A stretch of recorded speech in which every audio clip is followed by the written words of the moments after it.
Hey there, Passive Line fans! This is your friendly neighborhood Passive Line here with the 4th vlog. Or 3rd. The last one didn't really count, if you guys saw it. It was more of a trailer per se, but then I did have bonus footage, so forget about it. This is the 4th vlog. On today's vlog, we'll be talking about the age-old question, DC or Marvel?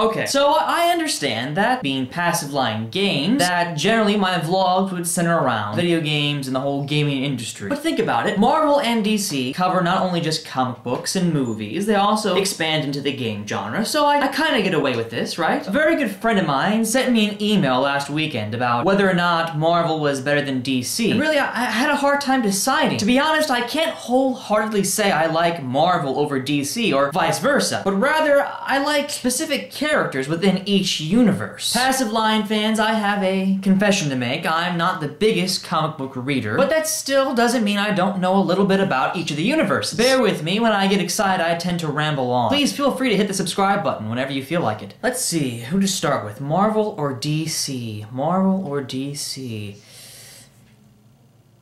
Batman. Definitely my favorite superhero of all time. Mainly because he's not exactly the most super of heroes. Batman catches a lot of his criminals simply by his own sheer wit and strength and determination. Batman has also had one of the greatest actors behind him of all time, Kevin Conroy. For those of you who thought I was about to say Christian Bale, shame on you. Batman Arkham Asylum and Arkham City have certainly been the greatest superhero games to have been released. I attribute this to Rocksteady, the developers, staying true to what Batman is. Bruce Wayne is not Batman. Batman pretends to be Bruce Wayne. Batman also has one of the greatest villains of all time, and that would be the Joker. Especially when Mark Hamill's voice. The two really are kind of a sick, twisted family, and no matter which timeline you follow, they all have that general principle about them. Batman can't live without Joker, and Joker can't live without Batman. Which is why the ending to Arkham City was just so... it got me right here, you know? Right in the Batarang. And so yes, I greatly admire Batman as a superhero, and it makes me like DC and the whole DC universe just a little bit more. But let's take a look at some of the other characters in DC. Superman, you have not yet had a good game! Now, I understand, for all those die-hard fans out there, yes, no, I'm not wearing a Superman shirt, I'm wearing a Superboy shirt. Okay, without a doubt, Superman, Superboy, Supergirl, they all have one striking feature in common.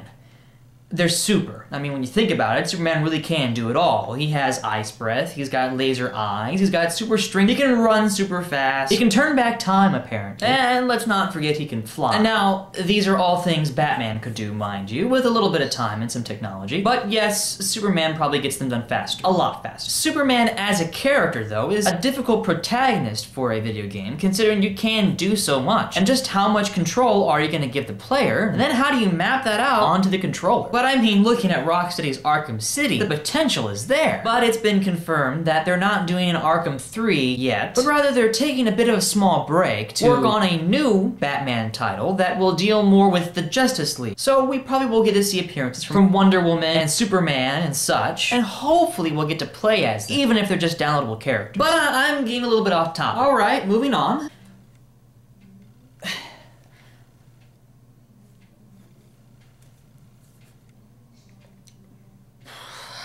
Oh, Hal Jordan.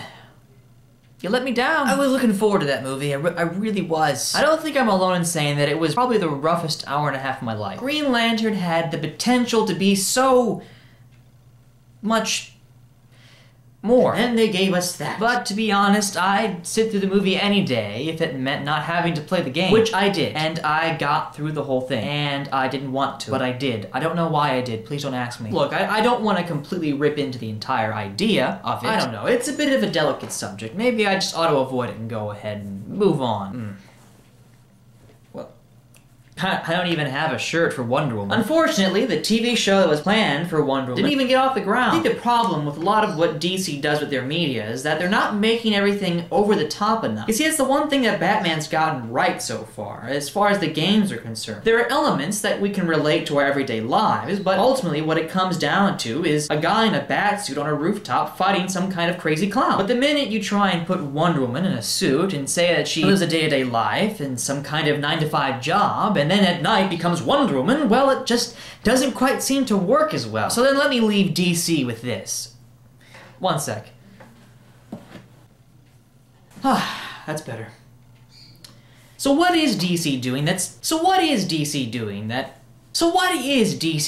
that is new and interesting, especially in the video game industry, which is what I'm most concerned about? Well, there's a brand new game coming out by NetherRealm Studios called Injustice: Gods Among Us, and it's a fighting game centered completely around just the DC superheroes. Now, I understand that NetherRealm Studios has already taken a stab at this by doing DC vs. Mortal Kombat, and that didn't quite go over so well. But this new game is something else entirely, really it is. NetherRealm Studios is combining tactics from Soul Calibur and Tekken and Dead or Alive and Mortal Kombat and jumbling it up into this massive mess of awesomeness. Which is great, because I love the mechanics of Mortal Kombat, and to hear that they could actually improve upon those same mechanics is mind-boggling. But honestly, check out some of the footage if you haven't seen it. It really is some pretty impressive stuff, and I can't wait to see more. Okay, let's leave DC alone for a little bit, and we'll talk about Marvel. And Marvel won't take as long, and you'll see why. Boom! Huh? Need I say more? Oh my god, Passive Line, you actually liked the Avengers. How could you? Yes, I loved the Avengers. And I'm counting among the millions of others who also enjoyed the movie. There seems to be a mass of people who are now a little more outspoken about their dislike for the film. I feel everyone's entitled to their own opinion. It's just a very difficult opinion to have when you've got Captain America and Iron Man and Thor and Hawkeye and Hulk and Hulk. Sadly, there is no really good Avengers game, and that disappoints me. You think there'd be a game to follow suit, but unfortunately not. To be honest, a lot of Marvel's games that have been coming out really haven't been up to par with some of the things that DC's doing. Arkham City. Missed potential there. That doesn't mean there isn't any hope. Marvel vs. Capcom 3. To be completely honest, whenever I boot up the game, I end up playing with usually just Marvel characters. There's still a little piece of me that's missing, that yearns for that epic Marvel fight, and something styled like Street Fighter wouldn't be so bad. Let's take a look at another one of my favorite game developers, P.L.A.Y.S. These guys really haven't had a bad game to date, and it's mainly because they're brand new, and I can count all of their titles on one hand. Shattered Dimensions, Edge of Time, oh, and The Amazing Spider-Man, the video game. And while none of the titles alone were the perfect game, they all introduced something to Spider-Man games that had never been seen before. I absolutely loved how Shattered Dimensions had 4 different Spider-Mans you were playing, each with their own unique playstyle, where they'd make quick cuts and take you into first-person views as you're punching down baddies. And the game had Deadpool. What game that has Deadpool in it could possibly be bad? I really hope I don't eat those words when Deadpool the game comes out. And then you move on to Edge of Time, where they kind of reimagine the way Spider-Man 2099 feels and acts. And while this game may have had a tighter and more interesting story, it did kind of lack that variance of gameplay that I found so enjoyable in their first title. Then the Amazing Spider-Man game came out. It was based off the movie, but didn't take place during the movie, but rather was sort of a sequel to the movie. Now, I've got to hand to P.L.A.Y.S. for being able to take their graphics and bump them up to the next level. And not to mention, I didn't think that web-slinging through a city could get any more entertaining. It gets a little monotonous in the middle, and there aren't that many side missions to do while you're free roaming. And especially once you finish the game, you're kind of just sitting there and staring at your city, because Spider-Man now has the ability to stop all crime at once. And this was also P.L.A.Y.S.'s first attempt at animating faces, which could have gone a little bit better, but hey, what compares if you play at least 10 minutes of Uncharted? So then now I've really got to get to the bottom line, don't I? DC or Marvel? I don't know, it's so hard to force myself to be non-biased, especially when I'm a part of a team of individuals trying to create a brand new superhero. And no, he's not gonna fit in the DC universe or the Marvel universe. He's gonna be in something we like to call the Rediverse. This is a thing I keep telling you guys to check out, Redemption, the series. Brand new superhero. Something we haven't really seen in a long time, done right. But I'm sure you guys will check that out. The links are always at the end of this video, and you can find them on my new site, and you can find them on my WordPress, you can find them on Facebook and Twitter. Links, links, links, links, links. Now, I hope you guys have enjoyed this little discussion, but before you go, please, please, please don't forget to subscribe. That little button will be right up there. I wonder what happens when you click on it. And while you're at it, don't forget to leave a comment below about which side you choose, Marvel or DC. And for this vlog's bonus question, what is Batman's greatest weakness? But you clicked on this video because you wanted to hear an answer. You wanted to know Marvel or DC. And I will tell you right now, I will choose between one or the other. And my answer is...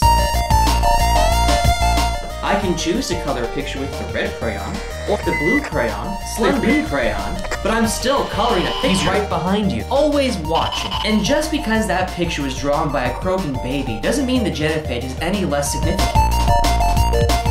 I want to buy a PlayStation. I want to get the most for my money, therefore I want the highest quality for the lowest price. I see on the shelf a 320GB PlayStation. Everybody's had one, everybody loves it, they told me to buy it, but now I see next to it a slimmer model, 500 gigs, for the same exact price.